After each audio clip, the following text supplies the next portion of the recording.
Pandharpur corridor हा मुख्यमंत्री देवेंद्र फडणवीस यांचा ड्रीम प्रोजेक्ट आहे। याच प्रोजेक्टला आता पंढरपुरातून विरोध होत आहे। सर्वेक्षणाला माहिती दिली म्हणजे कॉरिडॉरला पाठिंबा दिले असे नाही, अशी स्पष्ट भूमिका कॉरिडॉर बाधित तीर्थक्षेत्र बचाव कृती समितीने घेतली आहे।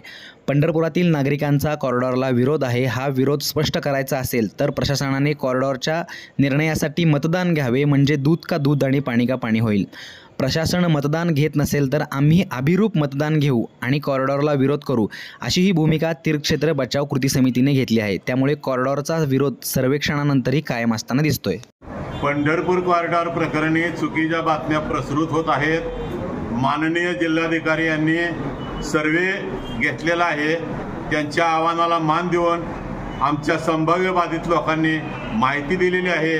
माहिती दिली याचा अर्थ कॉरिडॉरला कुणीही पाठिंबा दर्शवलेला नाही, तरी सुद्धा शासन अशा प्रकारची विधाने करत आहे। आमच्या लोकांनी जे फॉर्म भरून दिले त्यामध्ये प्रत्येकाने आमच्या कॉरिडॉरला ठाम विरोध आहे अशी टिप्पणी दिलेली आहे। असं असून सुद्धा सरकार अशा प्रकारच्या बातम्या प्रसृत करत आहे।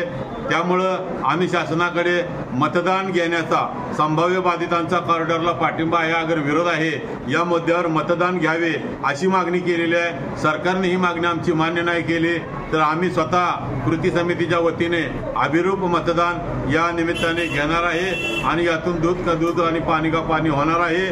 त्याचबरोबर आमच्या पंढरपूरच्या